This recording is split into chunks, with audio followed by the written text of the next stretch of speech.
Canada has invested £, into developing quantum radar, a new technology that would greatly improve the detection of stealth aircraft. The technology is being developed by the University of Waterloo to replace existing Arctic radar stations.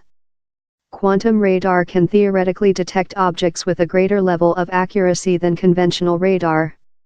It makes use of quantum illumination, the process of isolating pairs of entangled photons.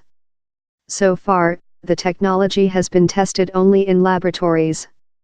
Canada and the US jointly maintain 54 North Warning System, NWS, radar stations in the Arctic, which act as the first line of early warning atmospheric air defense for North America.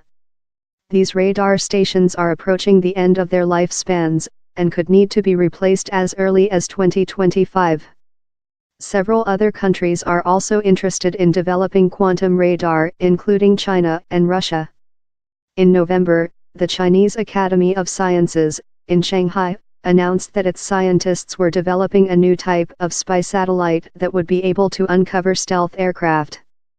Quantum illumination uses quantum entanglement, a phenomenon whereby a pair of photons are connected, and even if the photons are separated by a great distance, such as hundreds of miles, actions performed on one photon continue to affect the other.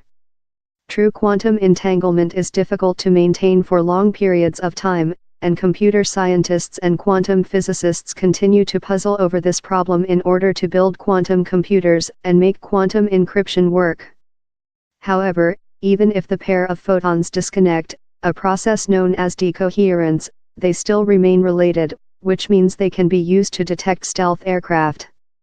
Imagine you're firing out photons in the hope they will hit something and bounce back. If they bounce back, it tells you there is something there. That's how regular radar works, using microwave signals.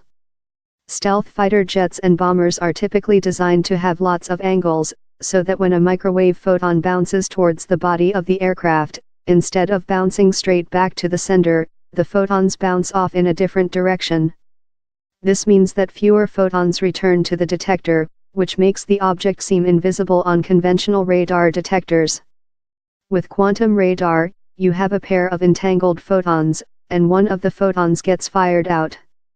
It bounces off the hidden object, and because it is entangled, the detector can trace where it went to, and keep firing more photons until a picture is built up of where the object is in the atmosphere, a bit like a quantum version of the game Battleship.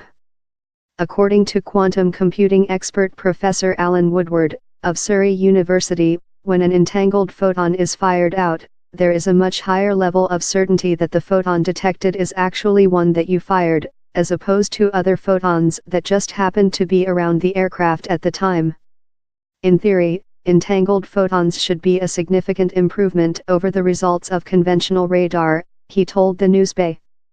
But we're at a very early stage, and this investment is about seeing whether we can really turn theory into practice. Roger McDermott, a visiting senior research fellow at the Department of War Studies at King's College London, said that there were currently no known electronic warfare technologies capable of unmasking stealth aircraft. Quantum radar could become a viable form of electronic warfare, he said, but so far, there is little evidence that it has advanced much beyond the laboratory in any country. It needs further research and development, as well as field testing before it reaches a realistic procurement option, he said. Professor Woodward said that in addition to improving North America's radar defense, Canada has a history of supporting quantum technologies, and would like to be one of the top countries in the world in this field.